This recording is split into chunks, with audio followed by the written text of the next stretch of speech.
If you're watching this, before we dive in, I want to ask a small favor. If you find any part of this valuable or if something resonates with you, please take a second to like this video, subscribe to the channel, and leave a comment below.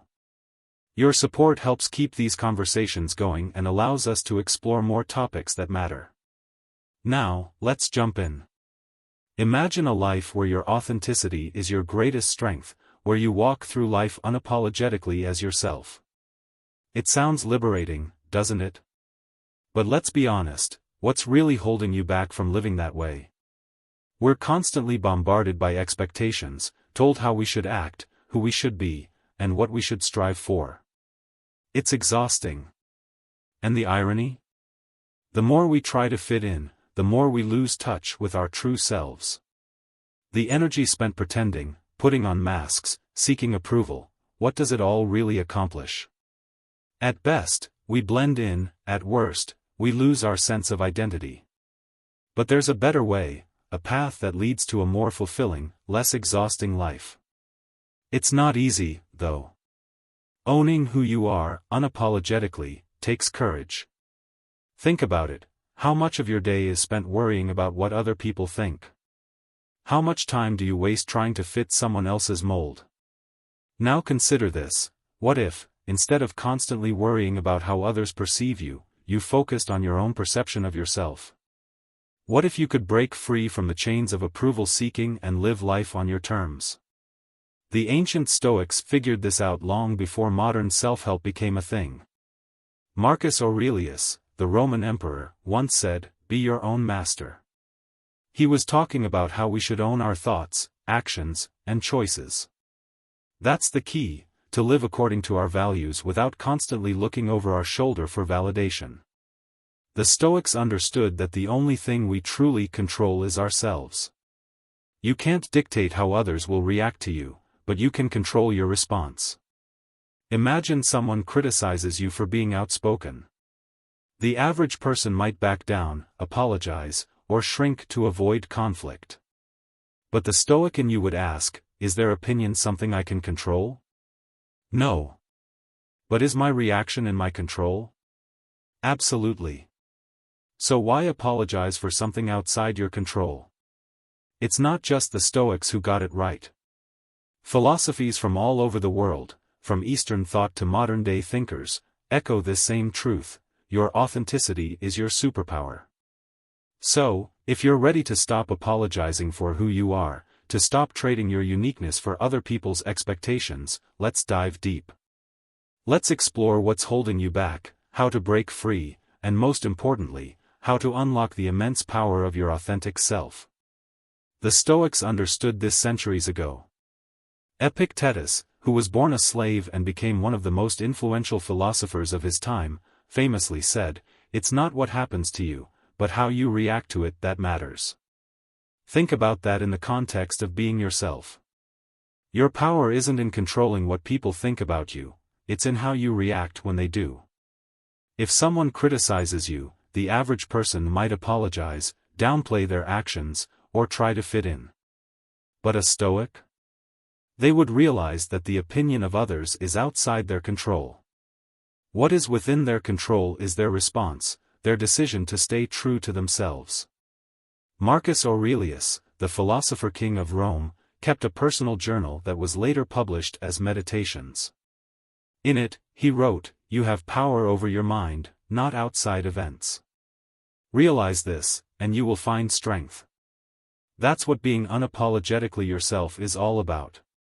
You can't control if others approve of you, but you can control whether or not you stay true to your values. And let's face it, trying to meet everyone's expectations is exhausting. The Stoics remind us that life is about perspective. Marcus said, "Be your own master and look at things as a man, as a human being, as a citizen, as a mortal. You're not just another cog in the machine. You have your own thoughts, feelings, and purpose." What holds most of us back? It's fear. Fear of judgment, fear of rejection, fear of failure. And sure, living authentically means you're more likely to stick out, to face criticism, or to experience rejection. But consider this, those who stick out often end up changing the world. And what's more important? Blending in, or living a life true to who you are. Eastern philosophies also speak to this idea of authenticity. Confucius taught that sincerity is one of the 5 virtues that make up a good life. To know what you know and what you do not know, that is true knowledge, he said. You can't be authentic if you don't know who you truly are. Lao Tzu, the founder of Taoism, had his own take: when you are content to be simply yourself, and don't compare or compete, everyone will respect you. In other words, stop worrying about how you stack up to others, just be you.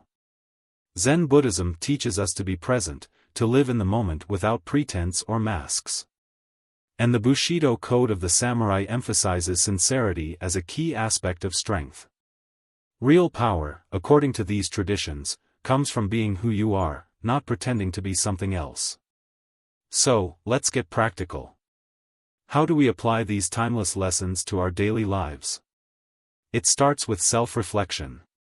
Take time each day to ask yourself if you're living according to your values, or if you're compromising them to fit in.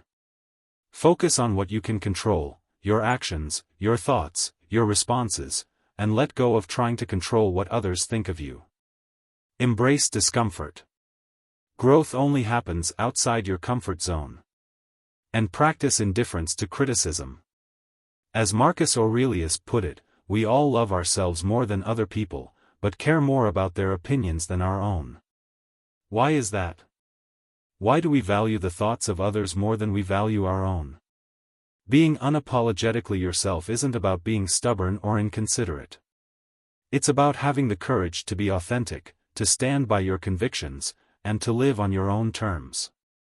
Epicurus said, "First say to yourself what you would be, then do what you have to do." It's a simple formula, but it requires courage. Now, being authentic is a game changer, not just some feel-good philosophy. Authenticity breeds confidence. When you're not wasting energy pretending, you walk taller, speak clearer, and act with conviction. People notice that. Authenticity also attracts the right people into your life, people who align with who you truly are. It helps build deeper, more meaningful relationships. When you stop seeking approval and start embracing who you are, you naturally filter out those who don't belong in your life. Steve Jobs once said, "Your time is limited, so don't waste it living someone else's life." Being true to yourself not only fuels your success but also reduces stress. Constantly pretending to be someone else is exhausting. Authenticity, on the other hand, is liberating.